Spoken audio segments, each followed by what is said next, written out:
Hello, everybody. My name is Farah Ishak. I'm an assistant professor of sport management at Aurora University, and I am here with.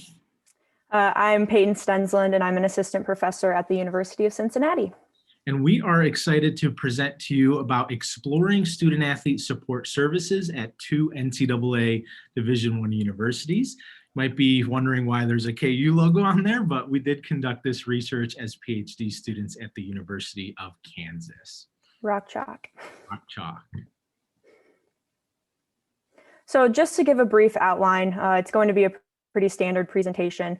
We'll go through the introduction and kind of what got us excited about this presentation and this topic. We'll go over the lit review and really kind of talk about the different topics that kind of help formulate our research questions. We'll go through the methods and discuss specifically who we interviewed, how we conducted kind of those interviews, and really what methods we use to do this project. Then we'll go through the results and discussion, and then finally kind of hit things home with the implications and directions for future research. I did want to get us started by talking a little bit about the NCAA. Many of us are obviously familiar with NCAA as an association, and a little bit on the breakdown of the three divisions. So the NCAA is split up into three divisions: Division I, Division II, Division III. There's a wide variety of academic programs ranging from the D3 level to the Division II level to the Division I level. Division I provides the most athletic scholarships. It's a little bit different than Division II and Division III, just based on there's not as significant amount of athletic scholarships. Division III doesn't even provide athletic scholarships. So in the context of this study, we're specifically looking at two NCAA Division I institutions. You can see a little bit on the information in terms of overall breakdown. When we talk about athletic scholarships specifically, 56% of student athletes, college athletes at the NCAA Division I level receive some level of athletics aid. Relative to the other division peers, there's about 176,000 college athletes at this level versus if you look at Division III, 187,000 student athletes. So there is quite a difference in terms of how many student athletes compete at each of these levels, but in the context of this study specifically, we'll be looking at the Division I level. If we take that a step further, we're not necessarily looking at the difference between FBS and FCS. However, that is another way in which you can segment Division I specifically. So the college football or football bowl subdivision, FBS, some of you might be familiar with that term, versus the football championship subdivision or FCS. That's how the football programs are divided within the Division I level. One interesting thing to note in terms of FBS versus FCS is the idea of where there's funding or spending is going. So again, we're just going to briefly look at this just to give you an idea of the dynamics of the Division I university altogether. It's very diverse in terms of the universities that are included in the NCAA Division I level. One thing I specifically want to pinpoint is the idea of athletic spending per athlete. So this is the higher level, the FBS level. If you take a look at the academic spending for full-time equivalent student from 2010 to 2015, that's approximately at $15,000, almost $16,000. On the other hand, the athletic spending per athlete was at $111,000. So you can see quite significantly the difference in spending per student at the Division I level versus per athlete at the Division I FBS level. Now let's flip that and take a look at the FCS spending. You can see relatively, in terms of the overall comparison, about $2,000 less spent per student at the FCS level versus in the athletic spending, it's nearly more than half of the overall spending on the athletic side of things. So definitely keep that in mind as we go through some of this. In terms of the overall context of this study, we're only looking at two Division I universities. We're not necessarily separating it between these two, but it's interesting to note because of the significant differences in terms of overall spending, what their resources, what their student athlete support services might look like as we start discussing that moving forward. So, just kind of briefly going over the literature review, we'll be talking about the characteristics of today's college student. And as many of you professors have probably figured it out yourself, you'll kind of go through a different list and be able to compare. We have the college environment, specific student athlete support services, and the role of athletic supportive staff. So first and foremost is just the characteristics of today's college student. And like I said, we have a chart here specifically that talks about the differences from 1969 to 2009. So you can see back then it was primarily white individuals who were going to school, whereas now you do see more races and ethnicities. Today we are seeing a majority of women who are going to college. You see a lot of them are living off campus. There are different sexual orientations that really do kind of diversify compared to back in 1969. At the very bottom of this chart, you can see that back in 1969, it was primarily middle class, whereas now you do see an increase in diverse cultural, economic, and geographic backgrounds. And I think it is something that's important to note as well that there are changing demographics and characteristics from semester to semester. And it is something that it's not necessarily just in the terms of diversity as in race and ethnicity that one might think, but we're starting to see changes in attitudes and beliefs and political affiliations with these students as well as they do start to get into the higher education programs. Kind of continuing along that, you can see here kind of that you are having more of those politically liberal, those more independent individuals who can kind of think for themselves. They are a lot more progressive. You see that there are people who are kind of more cynical. They are kind of aware of these broader issues in society. They're more willing to kind of step forward and kind of get their voice out there. You're seeing this with student athletes who are kind of taking a stand and they're taking or they're sitting or kneeling for the national anthem, or they're making their voices heard on different platforms with what's going on in society here in the US. So all of these are kind of shaping what today's college student is and what today's student athlete is. The other one that we really wanted to point out is kind of the growth of helicopter parents. And helicopter parents are kind of these parents who hover over and try to help their students kind of navigate the different waters and make it easier for them. And there's actually a term that's kind of been progressed since this 2009 study, which is actually called the lawnmower parent, or where I'm from in Iowa, the snowplower parent, where they try to have this desire to protect their children. And these parents want to prevent their children from having any sort of obstacle or any struggle or failure that will ultimately lead to their success. And so this is something that you are starting to see as more parental involvement than even back in 2009 or in 1969 when this was first done. So what are we looking at in the context of student athlete support services or high impact educational practices, which we'll talk about later in the study as well? Aston has this idea of the IEO model, part of the college environment overall. This is the idea where you come into college in this input stage. You have these set of characteristics as a student, whether it's your age, your gender, your previous achievements, how you scored on the ACT or SAT, your aspirations, the socioeconomic status you grew up in. Those are all inputs and characteristics that you're coming into in the college environment. Within the college environment, while you're at college, we're looking at the overall college setting. So how are you interacting? Students are changing or growing based on the impact they have within the college environment. So what type of housing do they have? What is their classroom experience like? Did they experience sexual harassment? Have they participated in high impact educational practices? Do they go see their faculty members during office hours?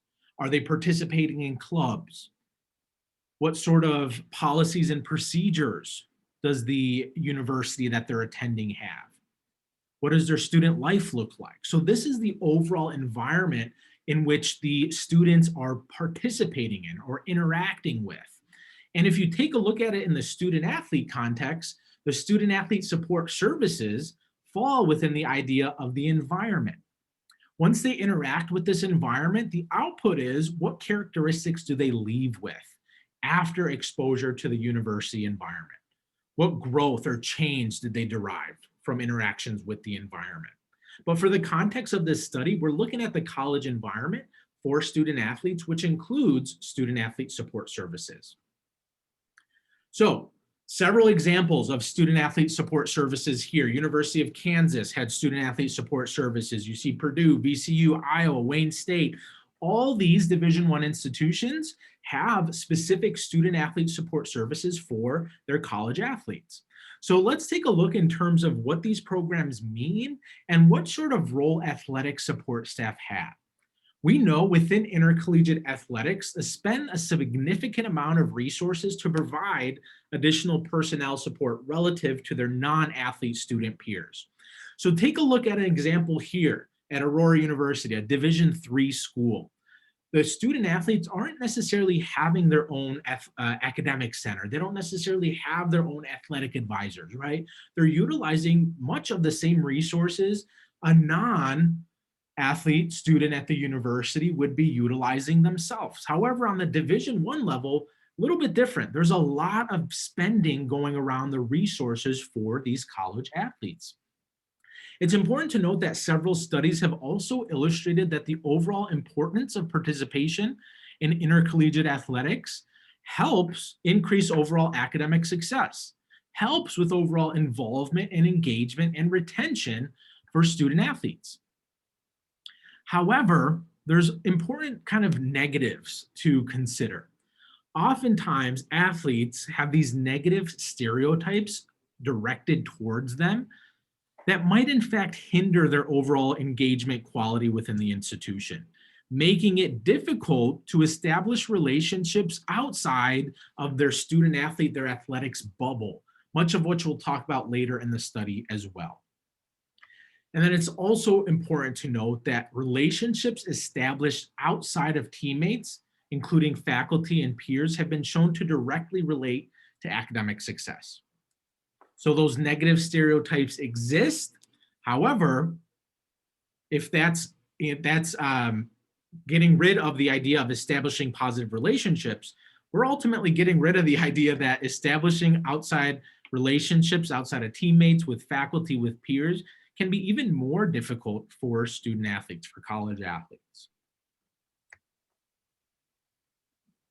So kind of moving forward, we'll just briefly touch on the research questions that we looked at for the study, the data collection methods, the different institutional profiles of the two schools that we did use, as well as the data analysis. So first, just the three research questions. The first is, what services does student athlete support services provide at Division I institutions? The second, in what ways do student athletes utilize or not utilize these services? And finally, the third, using high impact educational practices, what services that are missing could be helpful to student athletes, and what would this look like in intercollegiate athletics? So in order to try to kind of answer these questions or kind of get at the crux of what this information is, we interviewed 24 total participants. The participants were student athletes and student athlete academic development administrators from two different institutions. And as we said before, the two universities were NCAA Division I. We utilized convenient sampling, which is just a technique where the participants were easily available and kind of convenient to the researchers based on geographic location, or in our case, just the two universities that we were researching. In terms of the data collection, we did use audio interviews. The interviews ranged anywhere from 19 to 37 minutes. The range in the interviews really just kind of depended on how open the participants were and how detailed they went with their responses.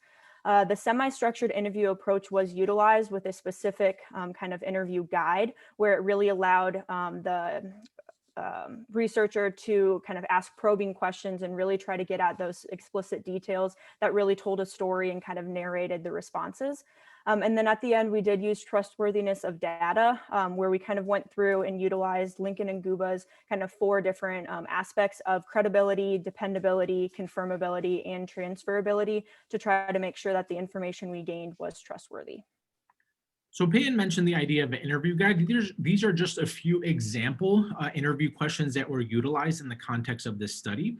These were specifically asked to the college athletes here. So what current educational programs are being utilized within student athlete support services? What programs do most student athletes participate in? What benefits do you see from those? How does it differ across institutions? Do you participate in on-campus educational programs? And then ultimately for the college athletes, what benefit do you see from doing that? So this is just an example, obviously not all the questions that were asked, but just an example of what the interview guide might have looked like in the context of this study. So like Peyton mentioned, two NCAA Division I universities, in terms of the participant side of things, it ranged from a faculty athletic representative to student athletes to an associate athletic director to a GA. So there was a range of different administrators and student athletes that were interviewed in the context of this study. So you can see that laid out here between the participant, their gender, their position, which institution they were from, and which sport they were from. So this participant profile gives you an idea of, obviously, mostly college athletes were interviewed in the context of this study. However, about 3 administrators from each university were utilized as well. And the sports were also pretty diverse, ranging from football, wrestling, golf, track and field, basketball, softball, baseball, rowing. So there was certainly a diverse set of college athletes that were interviewed in the context of this study. Let's take a look at the 2 institutional profiles as well. So institution 1, you can see that it was a small Midwest university, 4-year public, 25,000 is the student population. You can see furthermore a little bit on the breakdown there from average GPA to GSR and APR to average GPA for the general student body, and that's compared to institution 2, which is in the West. A mid-sized university is still a 4-year public, but it gives you an idea of the differences between these two as we move forward in the results process overall. In terms of overall data analysis, we went through a transcription process. So there were 24 interviews. Each of those were transcribed and data coding occurred as well. I'll give you an example of what that looked like in the context of this study.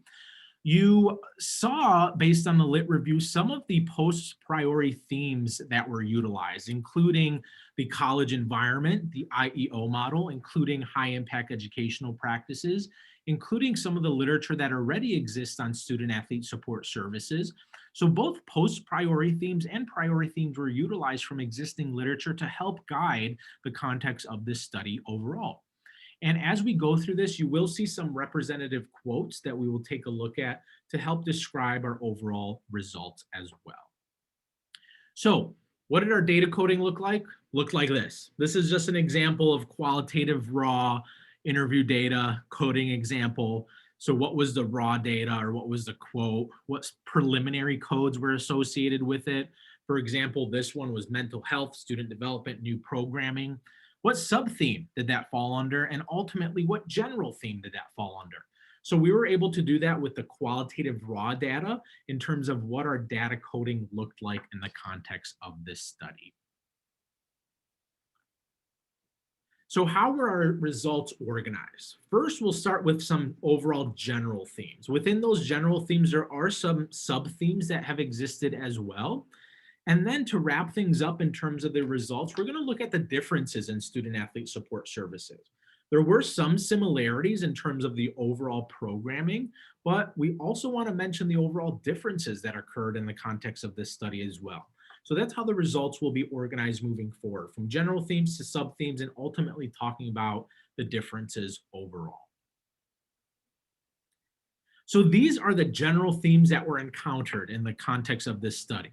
We'll start with the idea of structured programming as a driving force to student-athlete support services. We'll take a look at exactly what that means when we talk about structured programming.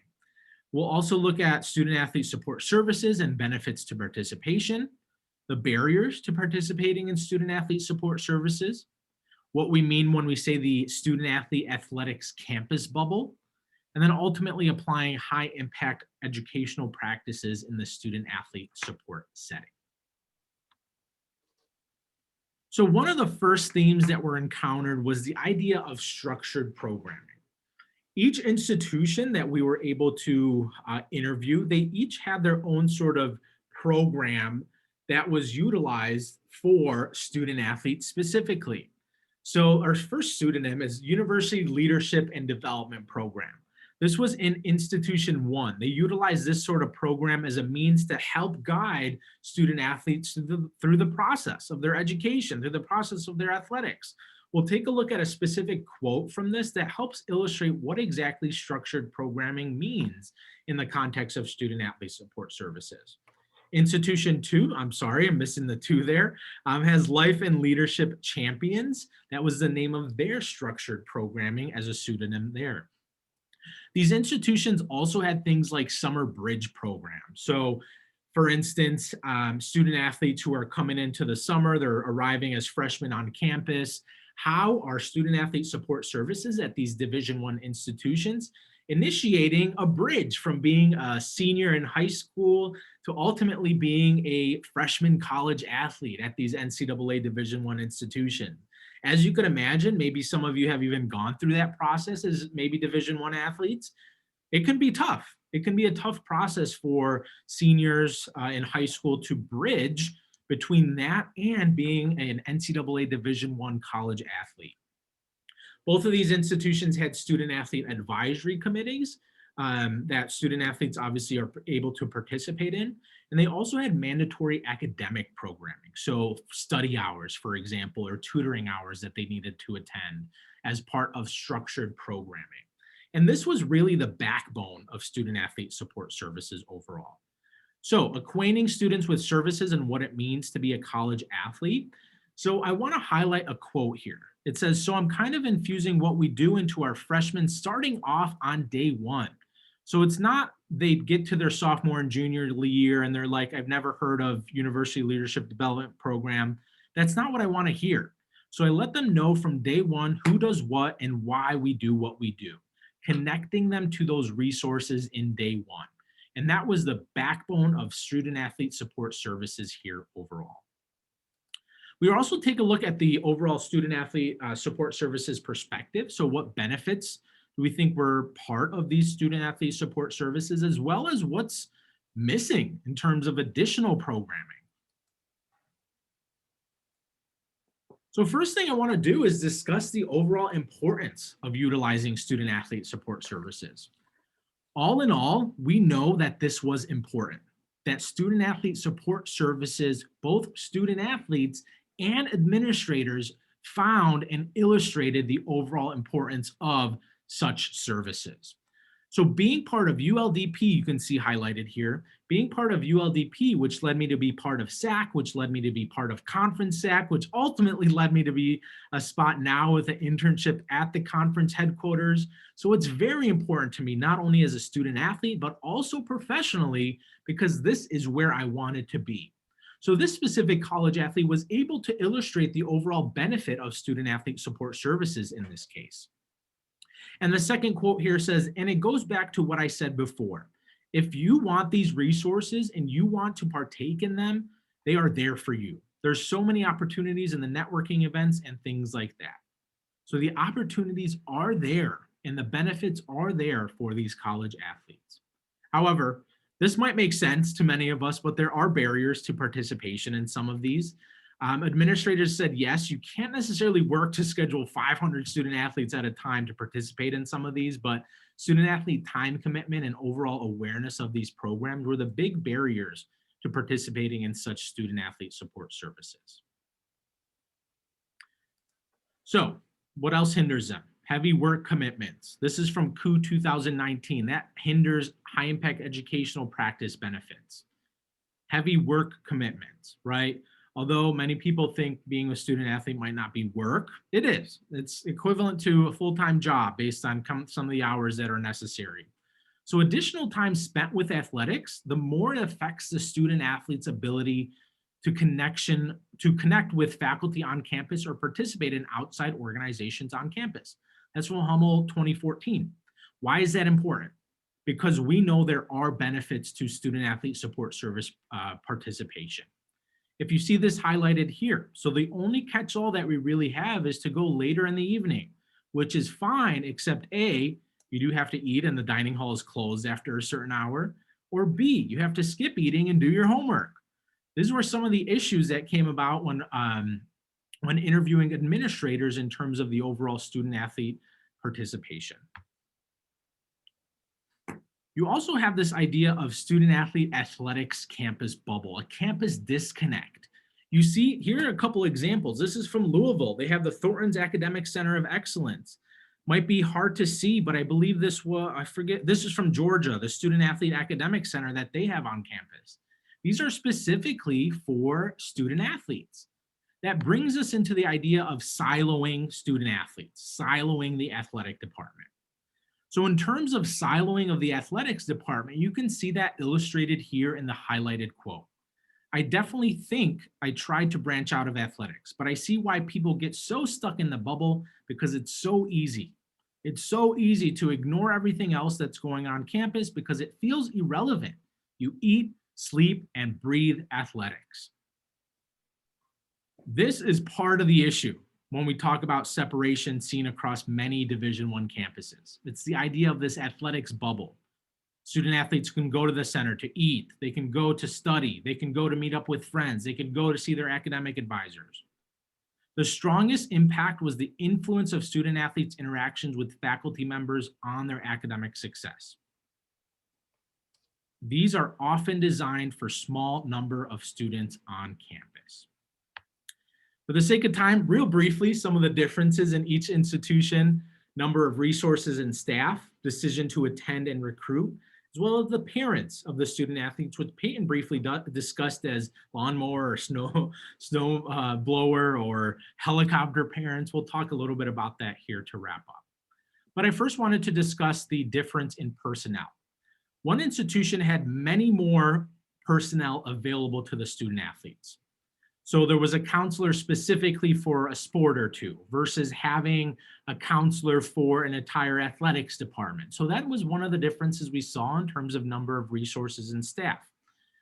The unfortunate part, especially in a post-COVID era, is understanding what sort of adverse effects can the athletic budget have on department student athlete support services.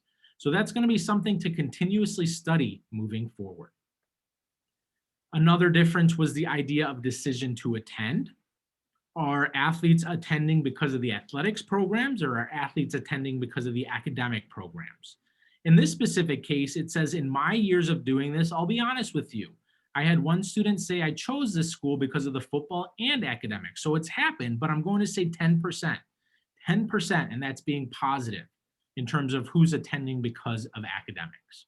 And we saw that difference between the two institutions. One institution, that smaller institution, had much more focus on the academic side versus the athletic side. This can be extremely helpful when we talk about admissions and marketing and financial aid decisions, because that's all part of the recruitment process. How many coaches are showing off the academic side of things versus the athletic side of things? And these are all going to be things to consider moving forward. And then lastly, parents of student athletes. Ultimately, are you recruiting to parents, or are you recruiting to these college athletes?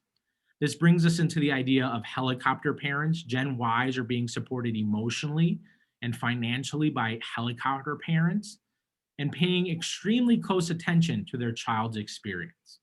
So once Peyton talks about the implications, you're going to see, are we actually marketing or recruiting to parents or student athletes?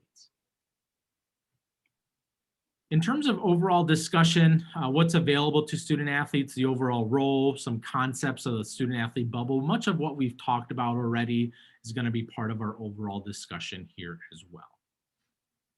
So Koo, who's a prominent higher education researcher, talks a little bit about high impact educational practices, and those are listed here for you. I highlighted the two that are specifically offered within athletic departments. However, the rest of these are built into university services rather than student athlete support services. So when Peyton talks about the implications in future research, you can see how we can further develop our understanding of student athlete support services in terms of how do we best support our students and college athletes moving forward. So in terms of just the implications and for future research, first is just trying to understand how to develop meaningful student athlete support services that student athletes are interested in. As the data shows, as all of these different resources are popping up across campuses across the United States, you see that they exist, but it's not just having that existence there, it's making sure that it's what the student athletes want and what the student athletes need. So it's not just something else that they're required to do. So really trying to kind of bridge that gap of, oh, it's here, it's not just kind of a marketing recruitment tool, it's something that these student athletes are benefiting from and want to attend. The second is learning to establish programming for their students on campus and create a comfortable climate and connection between athletic student athlete support services and on-campus resources. And this is kind of where that bubble comes into play, is really trying to find ways for student athletes to kind of get out and meet other students, to utilize the on-campus resources that already exist, instead of sometimes kind of having a duplicate that is specifically just for the student athletes. And so really trying to kind of establish that programming for those student athletes so that they can kind of get used to that campus climate rather than just their specific bubble. The third is to develop programming and recruitment efforts focused on the parents as customers in the higher education marketplace. And I think this is something that's big, where as a professor, I know sometimes I just want to talk to the student, but unfortunately it doesn't seem like these parents are going away, especially with the cost of higher education. So finding ways to bring them into the process and finding ways to help them understand from day one when they're on campus and when they're going through the recruiting process with their student or student athlete, so that they can really help inform their student athletes of what's going to be expected of them throughout the entire process. And then lastly is just coaches, parents, and other NCAA division levels, seeing what others are doing, seeing how they're progressing, and maybe they're doing something correct, maybe they're doing something that can kind of be increased upon, and really kind of gathered as you are thinking about these programs and really trying to figure out how these student athletes can be supportive in the ways that they need. We appreciate you tuning into our presentation here. I'm happy to address any questions as they come up, but we appreciate it. Thank you so much. Feel free to reach out with any questions. Take care, everybody.